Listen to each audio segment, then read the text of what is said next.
Welcome back to our now legislative platform discussion. Welcome, Vern and Megan. Thank you for being here today. And I will kick it off over to either Todd or Jane.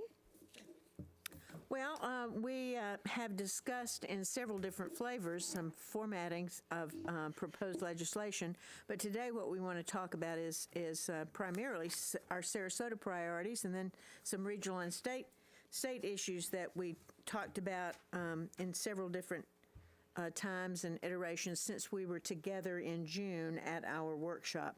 So I'm going to turn it over to Megan and Vern, and thank you for being here.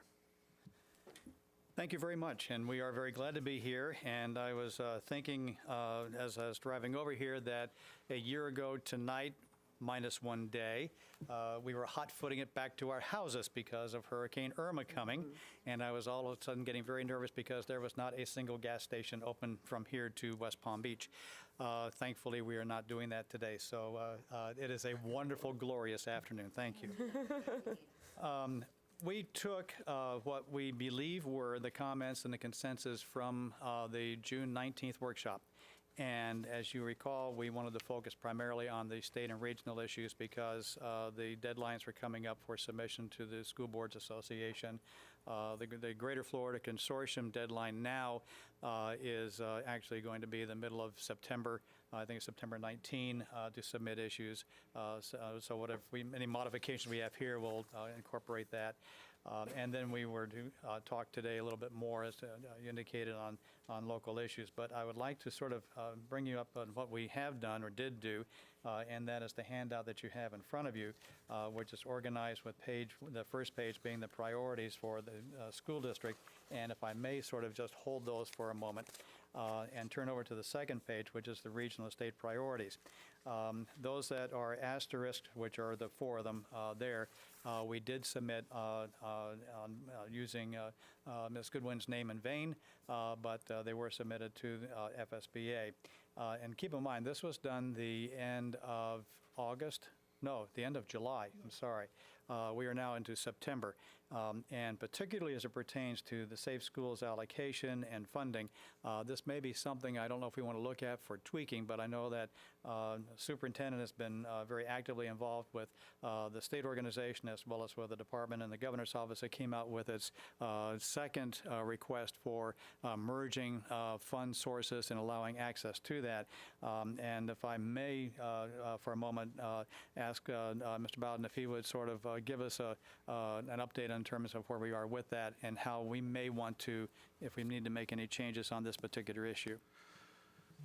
And so, as we look at our legislative platform, it contemplates a legislative session in the spring. I do think we have an issue that's certainly more pressing, which is currently the governor has identified $58 million from the Guardian program that has gone unused. He has publicly made a request for a convening of the Budget Committee and that those funds be reallocated.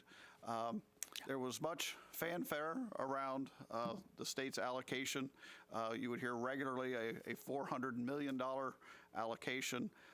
If this reallocation does not take place, then that commitment would fall shy of $350 million. So there is $58 million that I think the governor is relatively certain is going to go unused.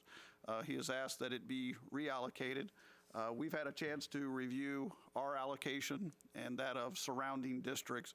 Here in Sarasota County, that number approaches $1 million. In Manatee County, it exceeds $1 million. And so outside of a legislative platform, I think we need to have a conversation about reaching out to our delegations. I know they're all gearing up for general election in November, but this is an issue that will be before the current legislature, should they so choose to convene through their respective budget committees.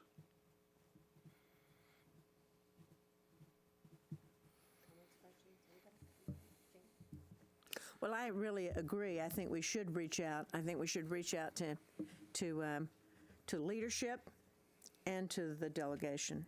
And as I understand it from our conversation on Friday, there have been some conversations with the exiting leadership in the House and Senate, along with the incoming leadership, Oliva and Galvano, with strong no's.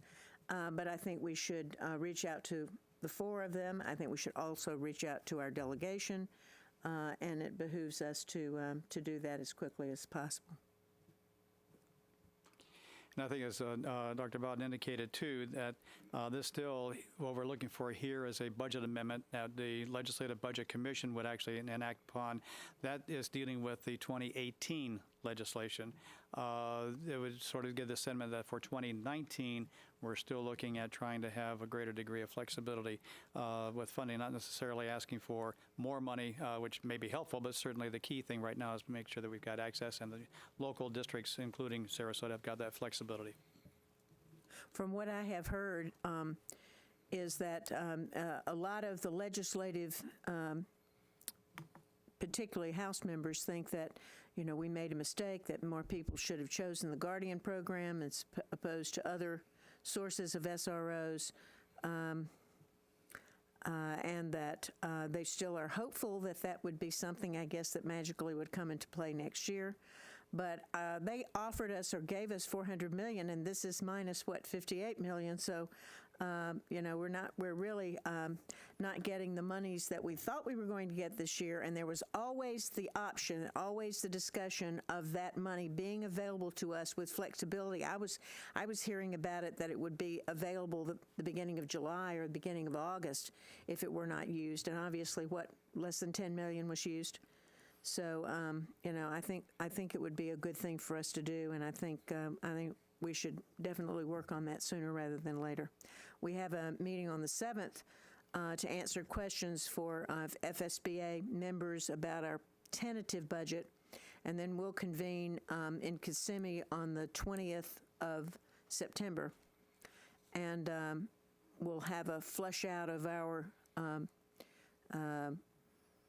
platform at that time. Again, we're much earlier than usual, and we're going to be meeting in session much later, but we feel that it's important to be able to talk to people individually, either through some election process between now and November, or to be able to talk to the legislative delegation one-on-one, as I think very, very helpful to us. So that we're very exact, the number for Sarasota County is $983,172. Approximately 15% of that would be allocated to charter schools. So this would impact all public schools within Sarasota.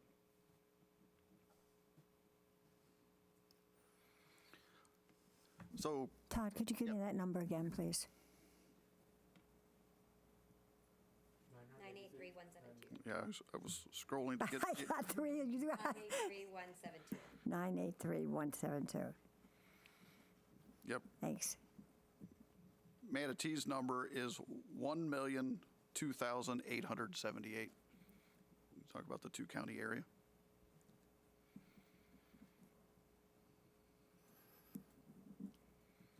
And I think one of the reasons why they waited until now is to give districts, everybody was really scrambling this summer, and was to give districts and local sheriffs an opportunity to make sure that they had an option at either pot of money, if you will. Things that, as far as we can tell, and then Megan, you've got a good feel of that around the state, seem to be pretty well fait accompli by this point. We're now, 3 weeks into the school year on the average. As far as I know, there are no school districts that are not in compliance with the new requirements. Everyone's got an SRO, and so that's where the governor's letter really has additional teeth. And I think that one of the versions of his letter was asking for the money to be moved for school hardening if everyone does already have an SRO. And so, but either way, it would be used for school safety funds. And so I think that you're on the right page, asking for that to be moved.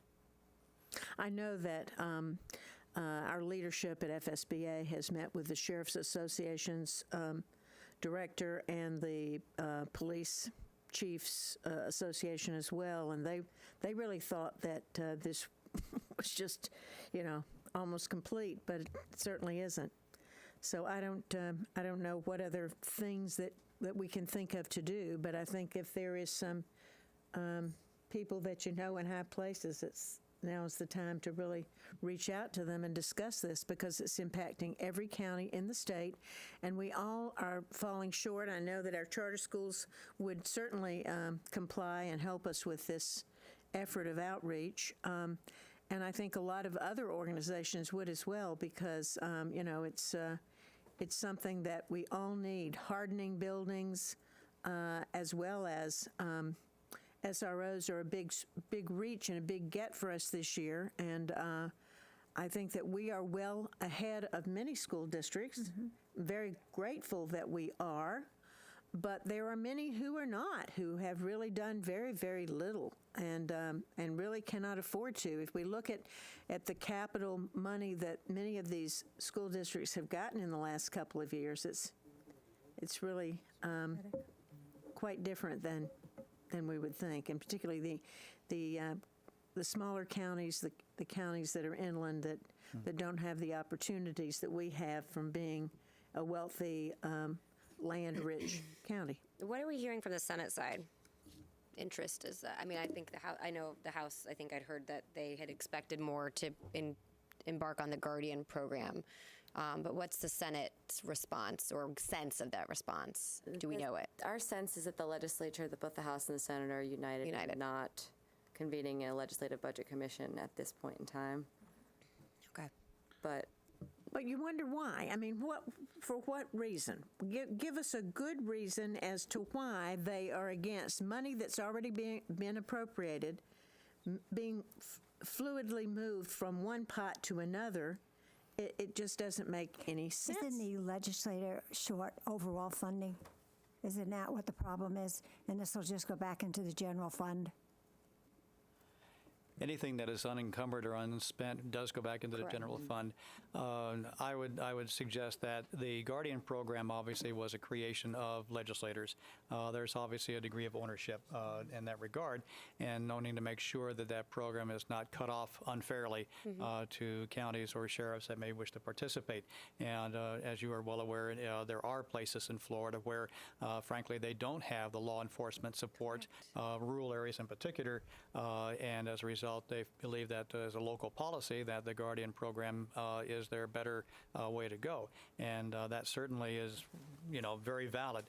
The issue I think that we have is that if there are going to be any dollars unspent at this point, then at least allow those monies to go where there may still be needs, whether it's for hardening or temporarily for the current year for SROs, without impinging upon the Guardian program. And that was listed as recurring, correct? No, Or was the Guardian funding is non-recurring. Okay, that's without. I think the exception would be there's $500,000 that is recurring. Okay, got it. So it's a very small percentage. And the mental health was also not recurring, And correct? You don't know. I had heard from legislative staff that their thought was that there was nothing in law that said that the Guardian funds had to be applied for, or the sheriff's office had to start the program at the same time as the school year. And so, in their minds, if they shift the funds today back to the other program, if a county wants to take advantage of it, say in November, then the funds have been moved. And that's the counter argument I've heard from legislative staff. Got it. But that being That they said, don't all have their ducks in a row necessarily to know as the dust has fallen, even though August 1st it was due to the state. August The 1st, governor had superintendent asked- had a Right. statutory responsibility to communicate with That's the right. commissioner their election. And I will tell you that some that are using the Guardian program that I know of are very concerned about using it. Our charter schools that are using the Guardian program because they felt they had no other alternatives are very concerned about it, because I've made visits on some of them and they do have concerns.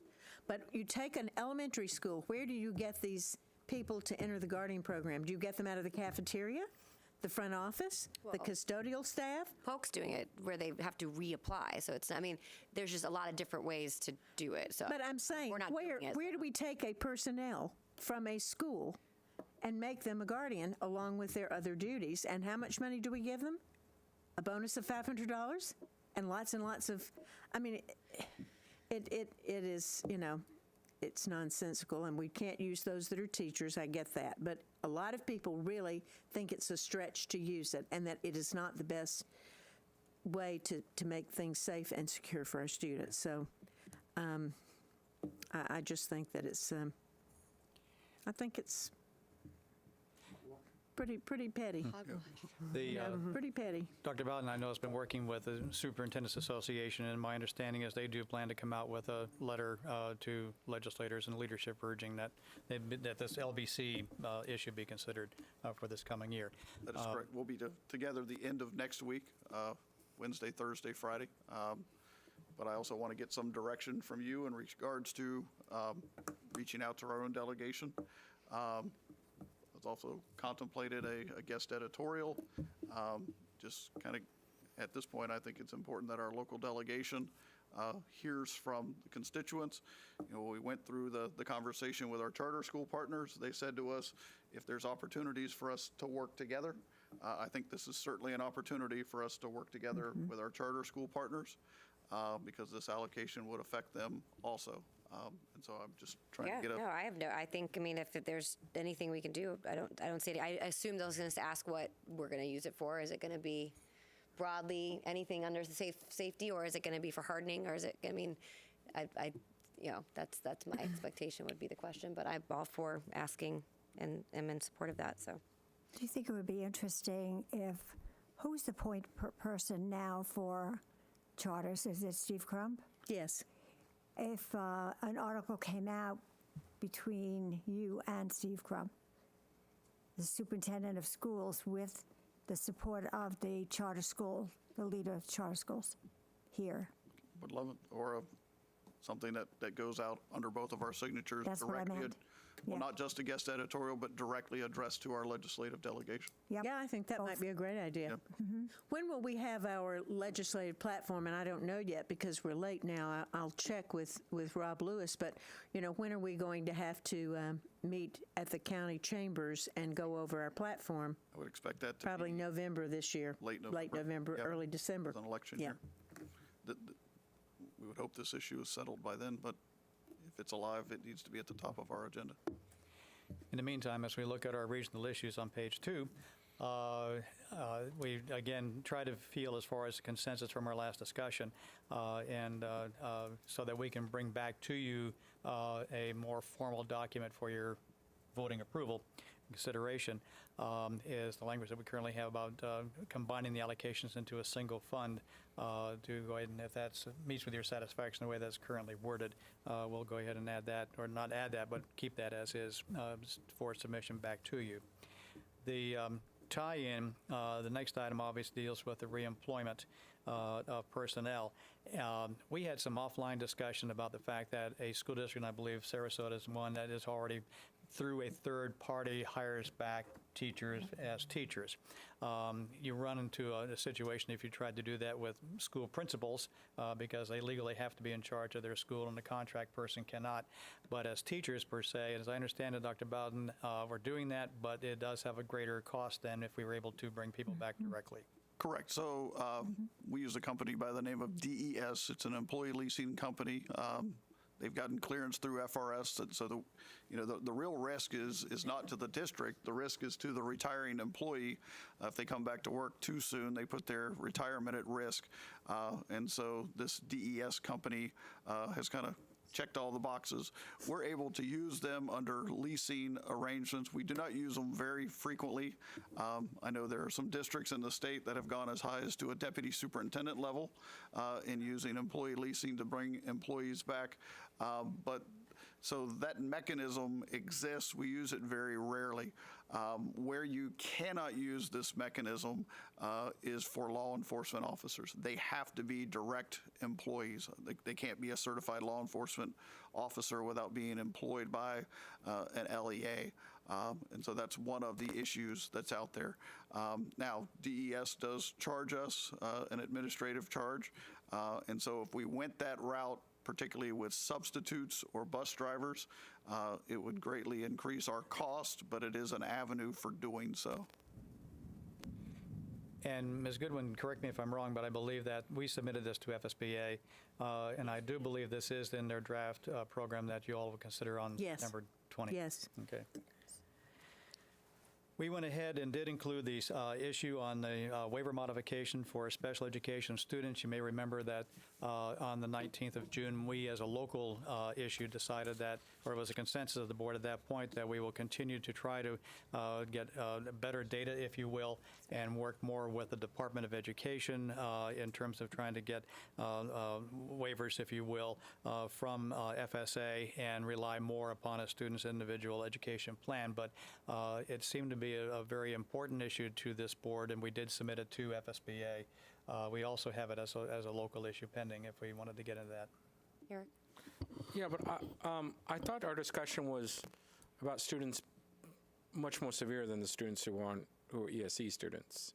It was I don't know what the word is. Well, they're all ESE. There are very... But it's a special type of ES. I don't know what the right word is, so I don't want And to... a certain, their IEP would be a certain They have severe physical and mental challenges. But is there threshold. a word for that so the legislator doesn't think you're doing it for ESE students, that you're only doing it for, that young lady that I helped out who was, quadriplegic? I mean, what's the... Correct. There are some classifications that if you need to lock it down.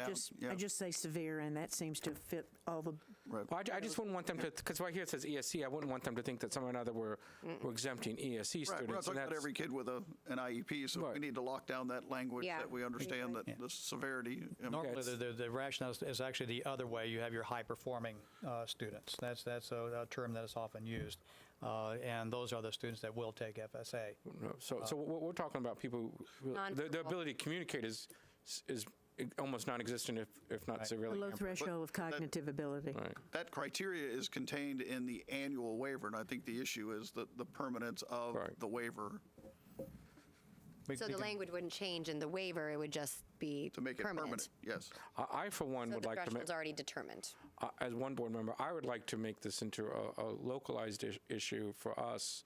I mean, we have Oak Park. I mean, we have a school that's dedicated to students like this, and so it's not kids that are in the regular schools. These are kids who have severely abilities. I forgot what the word Jane used, and I think it's as important enough. I'm glad you sent it to the FSBA, and I hope they champion it. But to me, it's rises to the level that it affects. Although it's not a Sarasota specific thing, but I think this level of importance is such that It's very important to other districts as well, but yes, it is important to Oak. I would not have a problem going to legislators around the state advocating for this position. Agreed. We can certainly shift that over to local. And we can tailor the language. Yeah. Yeah, with the language, but I think Todd made a good point that the waiver dictates, it identifies specifically what that is, and I think the difference would be permanent versus. to think that someone other would try to exclude the lowest. Right. Correct. But No, those I think it's a good individuals catch. aren't eligible for the temporary waiver. Correct. Okay. But even temporaries are difficult to get. And there's only. And there's only, a handful that get permanent.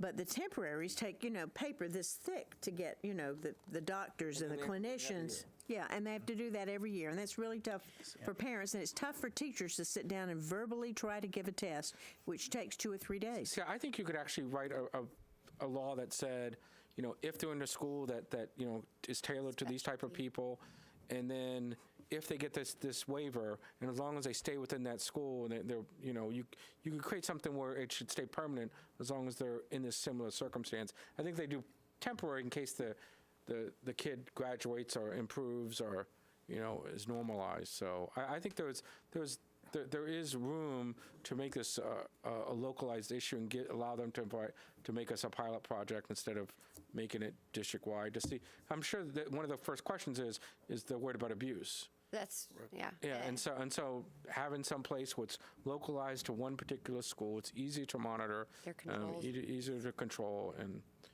So there is a concern about creating an incentive to stay at Oak Park or schools like Oak Park, and there is a high level of sensitivity in regards to that. So I think we need to be careful on language of saying if they meet this criteria and they stay at Oak Park. the students we're talking about, they're not going. But no, I can tell you at the know. state level, there's lots of conversation about closing down places like Oak Park. You hear that on a regular basis. And I think Oak Park is a special place that serves those students in unique ways. But there are advocates, there is a movement around the state for those students to be served in traditional environments. And so I just don't want that to be the subject of debate, is creating an incentive to stay at an Oak Park. I think anybody who visits Oak Park understands the unique mission of an Oak Park.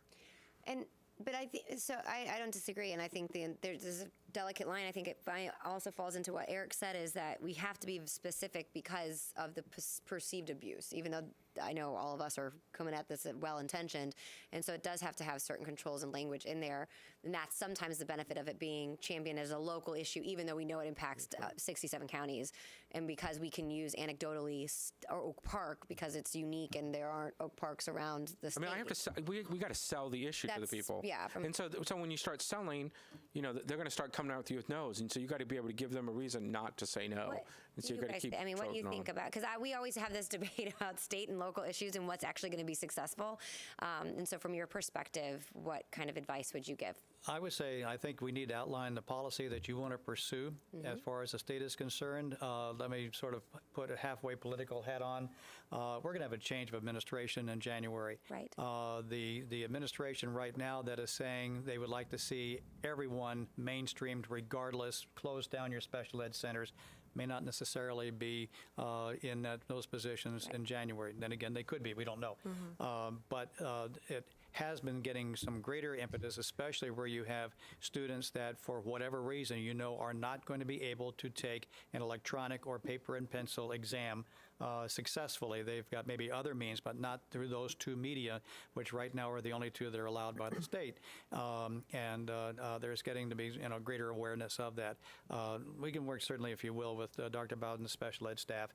And if I was just thinking in the back of my mind, we could always deal with the funding 251, 2, 3, 4, 5 levels as well. Yes, I could remember. As a possibility, because your 52, 3, 4, actually 3, 4, 5 are your more moderate to severely disabled students. But we can work in one way there. But I agree. We can tighten that up. But I think when we look around the state and having a meeting at the 20th of September to talk to other districts in other parts of the state, that this is dialogue that we will have. Do you have students like this? Are you serving students that have this issue? And I think we need to bring it front and center. I mean, it's like kindergarten and legislators who 2 years ago thought they still took naps. Kids still took naps in kindergarten. I mean, there's some things that we just have to bring to their attention. So let me ask you, you deal with this on a regular basis. It's my understanding that it may not be the law that needs to be fixed here, is that state board and the commissioner may have been over restrictive. And so when you look at the law is very clear about eligibility for both the temporary and the permanent waiver. It's just that the current commissioner, and I don't know if it's at her level or it's so it's on the agency side. So do we need a law to direct the agency to use their authority? My understanding is that it's an agency decision and that we had put it on here almost as a placeholder, knowing that it was important to the district and important to other districts statewide, because in November there will be more than likely a new commissioner, and that may be a policy that we may not need a legislative change unless for some reason the policy remains the same in the agency, and then you could seek a legislative change so that the agency doesn't have that discretion anymore. Gotcha. Is it a rule change? Is it a rule issue or is it a policy issue? It's currently a policy issue. My understanding is that they are not approving. In Chapter 1006 in the Florida statutes, the statute says third, fifth, seventh, X number of students shall take FSA. And then when you get into the rules, of which there are plural, the State Board of Education has got rules for exceptional student education, and they've got rules for regular education.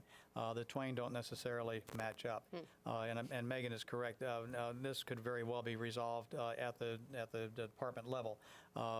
Frequently, however, as you are well aware, legislation gets passed if the department level is unsatisfactory or to get the department to do something. So I ended up suing I ended up paying for someone to sue on this very issue, and we had a choice. We were at a fork in the road, and we could have either sued globally or we could have sued specifically, and this mother decided she just wanted to sue specifically for her daughter. So that gave me the indication there must be some sort of global issue, but it was the education commissioner who had that authority, and she was and the argument was that she's abusing her authority, and that was their argument, not mine. But the argument was that she was abusing she wasn't using her authority correctly or not using the law correctly. And but there was a fork in the road at some point during the legal So discussion. that makes me question whether or not it would be beneficial to change it. That's why I was asking if it's a statutory rule. way so that it's more defined. There is an ambiguity for. I mean, is Pam hiding behind a rule saying, or is it just? The commissioner at this point is in charge legislatively. She is assigned legislatively to develop, administer the state testing program, specifically FSA with the state agency. The state board has got parameters. They set the cut scores, things of that nature. But there is a lot of leeway that the commissioner does have within her department at this point. This would be, I would suggest, and Megan help me out here, but I would suggest that certainly from our viewpoint, no matter how you cut it, it's a state issue that needs to be fixed, whether it's department or legislative, and that you would sort of assign us the task of trying to fix it no matter at what level. Does she have guidelines in the approval process, or is it she have sole discretion? I believe there are the forms and so forth are guidelines that at least our department approved and through. Right, the through rule. Challenged. But I mean, can you do something to make it so that Well, it's hiding behind a the- certain guideline? Well, and I don't want to go too far into this without having it in front of me, but my understanding is that she has the authority to grant permanent waivers, but is not obligated to do so. And so where you have difficulty compelling her is it says that she may, it doesn't say that she must. And so I believe she has all of the authority that she needs, but she is under no obligation to do so. We were able to compel her. That's my point. You were able to compel her to have a hearing. You were not able. We have never got to the hearing. She had to pull me up before, and we ever got her to fold before that occurred. But so. that, I would say that's an extreme circumstance with which Right. many families probably would not be able to go through that. So all the more reason we'd want it to be tightened up in a Right, statutory way. Which goes back to my original question is, do you take out the may and make it a shall or a must in legislation where you create an obligation for the commissioner to do certain things as opposed to just the authority? And I think that's where this clearly is an issue that we want to spend some time and energy on, that we need to do our homework and figure out specifically where do we attack this And I would, legislatively, agency, or all of the above. Yeah. all of the above. Vern, what was I'll your do- question? Before we started, everybody started this, you asked us a question. Do we want to keep it locally, or do we want to? I believe that the consensus I heard was that this is a local issue. We have submitted it at the state level, and it may be one of those that, for our purposes, it's both local and state. Yeah, I think so. We have both ways. I do think that one thing that became clear in the June conversation was we really still needed to do some further data refinement on our own. Secondly, now with the discussion here, is we need to work, and probably very quickly, to come up with a reasonable definition of exactly who are we talking about for whom we would seek waivers, and to include that here as part of the recommendation. Correct. I would like to suggest give us the flexibility as we bring it back to you, as saying that we would do this either executively or legislatively. I agree. I think it's just a high priority. That's how I'm putting it. Whatever the highest probability to get it changed.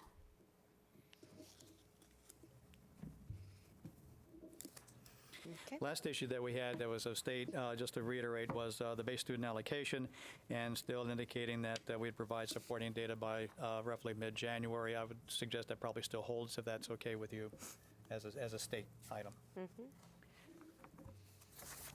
We had a couple of additional on the last page that came about through discussions with staff and what we've seen occurring, and just roll this out for your consideration, and whether you wanted to do this these are all requiring state legislation, but one was dealing with the mental health services that are provided. This was part of Senate Bill 7026 from last session, and that's still a work in progress.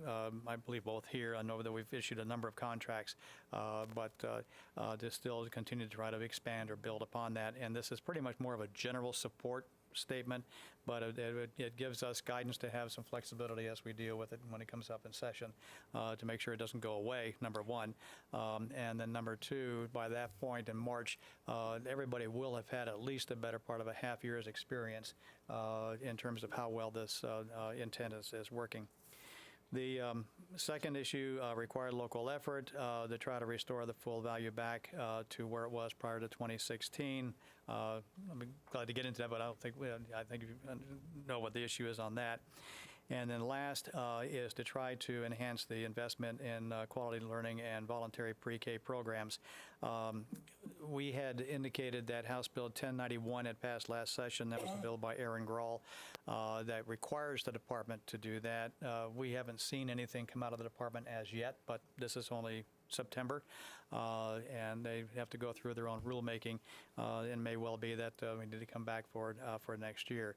I know as a sideline discussion, we've been still talking about Gosio Elementary and trying to look upon maybe where we can see how we can, I use the term creative federalism, how we can draw down existing state authority for pre-K for that program, even though that program is a full-time program versus a half-time program.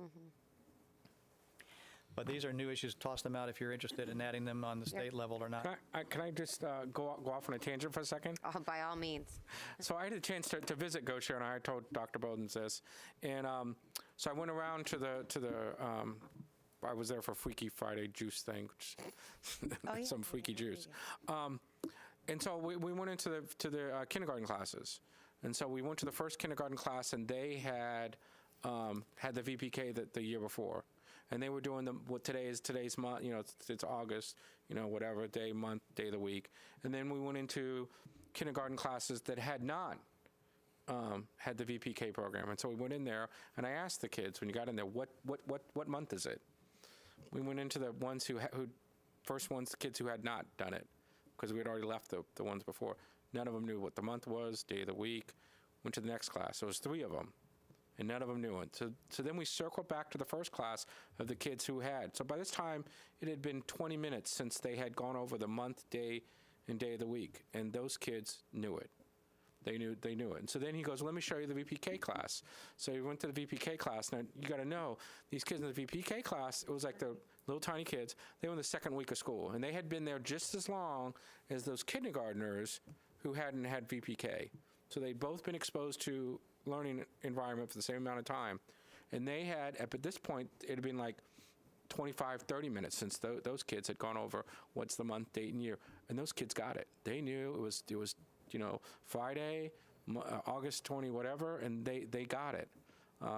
It was rather amazing.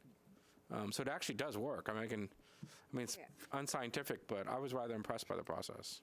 They went to school this summer, a lot of them summer learning, after going to VPK. And the teacher that was teaching summer learning was like, what do I do with these kids? So they now have a new thing, which is, these are our VPK kids, meaning she was really prepared to be doing much more remedial, lower types of things, and these kids came in and they knew it. And I was there last year, I think the second week they were in session, and they knew how to manage the discipline, manage the class. I mean, some of the teachers they have, they were phenomenal, but I'm just, it's really an amazing. No, it's important. I think I'm funny. He says that a lot too. So, I have a quick question on the mental health component. I know there's a statewide committee, and I'm going to butcher it, Safe Schools Committee of sorts, right? Is it? And it's been a while since I read it, but is that encompassing the mental health component, or is that more focused on the law enforcement, for lack of a better term, component? Or do you know? The bill created the commission to review what happened in Parkland, and I do think it's more focused on safety and law enforcement overall, and kind of specifically what went wrong in that scenario. But I do think I watched one of the meetings not too long ago, and there was an emphasis on mental health. But I think to Vern's point, this is kind of in here as a placeholder to make sure there's no decrease in the level of funding. And if there is a need shown for additional funding by the time the legislative session rolls around, what that need is, that we'd push for here as a local priority. Okay. No, that's a priority for everyone, I know, but I go back to where we put our priorities. I know we go back to BSA and unrestricted dollars, but if there's going to be restricted, I want to make sure it's funding for the mental health component. I don't know how the rest of the board feels about that, but that's a part I don't want to see. I know. I can tell you, I've been asking for Right, I know. counselors Well, no, for but so 5 years. Right. So when we look at our priorities, though, and where we, Sarasota strong, want to put 3 major items, to me that's a high priority one. Excuse me, and understanding the BSA component. Okay, so let's say we're not successful there. We have some restricted. We're still going to have restrictions. I want to make sure we still have recurring funding on the mental health component. If we could reach our kids in elementary school, we could prevent a lot of the Of course, it's stuff huge. that goes on after that. And So, yes. Pasadomo started out with, what, 200 million in the bill that she wrote before 75. Parkland? Yeah. And so she understands, she gets it, that there are, many more dollars needed. But we've hired consulting services because we don't want to hire permanently because we can't Well- count on these dollars being available. Well, that was also something we talked about at the tri-meeting, was the workforce isn't there. So we can have the funding, but there isn't the workforce to staff up for it, which is a longer discussion, but something we need to look at. So anyway, I'm done. Just as a quick aside, you may have seen that as part of, at the federal level, there was a whopping total, what was it, $10 million, Vern, on the area of school mental health. Excited. But when you peeled back into it, it really was on the supply side. It was for universities to apply to develop programs. So it will be years before we see the impact on it, but there certainly was a recognition that you can provide dollars locally, but if you don't create the pipeline through the universities, if people aren't choosing to go into counseling and mental health, it makes it difficult. So I do know that there was a federal allocation that was part of the budget compromise. Regrettably, I would suggest that we not pay attention that much at the federal level. The Safe Schools legislation allocation is actually part of the 21st century conglomerate of a whole bunch of different things. It is a competition-based application that one makes, and the amount of money, I think nationally, is $300 and some odd million, but that includes more than just Safe Schools, and that's for everyone. So by the time you get through even making an effort for application, it's really not going to be all that much coming down. And we've not seen any desire by anyone either in the House or the Senate or the Department of Education, including the Secretary in her comments during the past couple of weeks, of really wanting to make much of any change at this point. Let me get back, if I may, on the news section here, so that we can perhaps get your direction. If you want to, I understand you do want to include the mental health as a state issue. Do you want to include required local effort discussion? I'm fine with that. Yeah. Okay. The one talking point I would have toward that is it has been proven during the past 2 years anyway that the state really does not, under its existing structure, have the wherewithal to make up for the loss of that revenue Right. Of reassessment. If they had, that would be a different story, but they really have not been able to do that because of limitations they have and other pressures. I know that we are very mindfully aware of the fact that Medicaid, for example, is going to be a very, very, very big ticket issue for this coming year because they're going to be losing federal funds as well, and already is up to about $28.5 billion, where all of education, including universities, is around $21, $22 billion. I think I would be happy, you said they can't make up the money. Okay, but I would be happy if they just didn't continue the policy and they just let it grow now instead of worrying about getting the money that's owed to us. Well, this is where we're suggesting to go back to the formal calculation that they had in the past. Property taxes for homesteaders is limited anyway.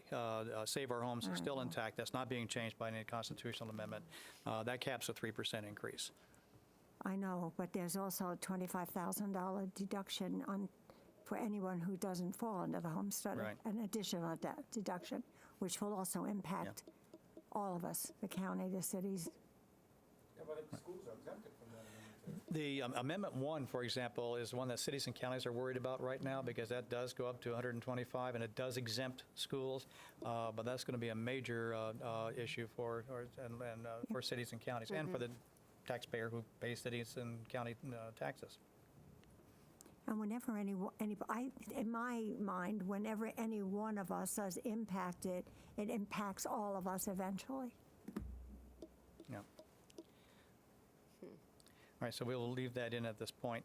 On the pre-K, and this is sort of off the top of our heads here, we have this as a state issue. Heard interest about somehow working something up for schools such as Gocio, which to my knowledge may not be unique, but it's near unique. At this point, there's hardly anyone around the state that's doing a full-time program. If you are willing, we can certainly add a statement into that. We can do one of two things. Add a local priority specifically for Gocio, or have this as a state issue and have an addendum to it, add on at the end, that speaks toward Gocio. Whatever your pleasure is. Eric. I think one of the many things that makes Gocio different is that the donors are requiring a certain amount of accountability. I mean, they're having metrics to succeed, and I think the legislators, if you tell them, these are the metrics, and it has to meet these metrics in order to get the funding, I think that's a good way to sell it. I agree. And I know we discussed this earlier. I think, again, I think we have the track record. We have kind of almost the public-private partnership component to it, which I think is more attractive to legislators versus just a broad brush of more funding to X bucket. So, and we have the ability, even if it's a pilot program, et cetera. And that's where I ask you guys, what makes more sense, having the breadth of 67 counties asking for it, or does that cause one ear throughout the other kind of thing? I've heard both sides. I've heard both. So I'm more apt to, especially when we talk about around this table, is centered around Sarasota, even though I know it impacts 67 other counties. But how do we sell? What's the best strategy for us to get it done? Well, what we can do at this point would be to leave the statement in here on early learning as is, state recommendation. Add that to the state list in terms of support. And then write up a local, which we really had, I know we discussed this back in June, but write up a Sarasota-specific issue relative to Gocio, and probably something to the effect of what we're really asking. And again, this gets back to, can they do this administratively, or does it require legislation?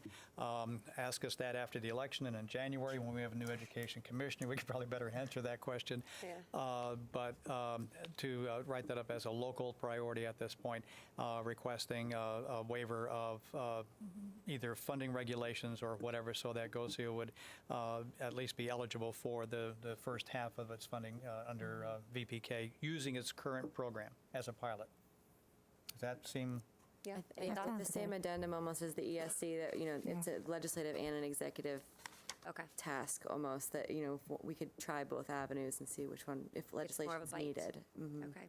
Anyone, comments, thoughts? Well, I think we all carry several different hats. We carry what we want for Sarasota County first and foremost. I mean, right. But RLE is the biggest thing here. I mean, RLE is the biggest thing we've got on our plate. If we could convince these people that, that is something that's cost the state $4 billion in the last 3 years, it's cost us $100 million. And I've said to counties recently, and I will say to them again, how much is it costing you? And they look at me like, what do you mean? Well, I mean, you need to know. And you need to take that to your delegation in order to be meaningful in terms of, as Eric said, selling it. Because it's a lot of money, and I think we all need to better be able to equate this to dollars lost and to the impact that it has in our local communities. But I think that these are really good things, and I would just say that, I'm going to talk about some of these things on a state level on the 20th, but I'll certainly bring them back and see if there are other people that have the same Oak Park consideration. I think they do. I think there are people that they are working with in every county that are, going through this, that teachers are really hampered by this whole process, and the poor students that are hampered by it. So I think these are all local and these are all statewide as well. But I think some of these, I mean, we've got capital dollars, we've got RLE, we've got base student allocation better than 47% since. You know, I mean, it was not a great year. And then now that we had $400 million that has been, you know, rescinded really back to taking out $58 million of that $400 million, it's worse. I mean, it's not better, it's worse. And those were dollars that they did allocate for us, and we don't get it. So I find it to be, you know, pretty sad. Okay. Pretty sad. Let me move us toward the front page of our local priorities. And if I may, we have 8 minutes. Okay. And I'm keeping Okay, very good. the three that are printed really are, in a way, one is a continuation. I mean, we were successful in getting the Summer Learning Academy funding started. Suggests that we still keep this to get it finished off. This is a local appropriation bill request. Second is the information on the workforce waiver cap. I know we discussed that in detail in June, and that is still gathering some further information. But the policy issue is one that would be certainly important here. Tied in likewise with a third, which is continuing to get information from other counties, and perhaps at the September 20th meeting with FSBA and certainly with the Superintendents Association, we can try to pull that together to modify the funding formula for reimbursement and help us where when we do have spike years that we don't get penalized for that as we deal with it. And then, as I believe, as we hear here, that we would be adding in the ESC waiver and also language on Gocio Elementary as a pilot program. Yes. So that would give us 5 local issues to look at for the coming year. And again, this is living, breathing. Come December, January, you may decide, nope, we need to do something else. We're certainly flexible in doing it. But at least this would give us a guidance for the next upcoming months. I'm good. I like it. Eric? Are there any other questions you guys have for us, or we're good? Anyone? Good? Thank you so much. I hope you're not driving home tonight with all this We are. weather, but then drive safely. But thank you very much for coming down. Thank you for your time. Good to see you guys. Thank you very We much. are adjourned. See you too.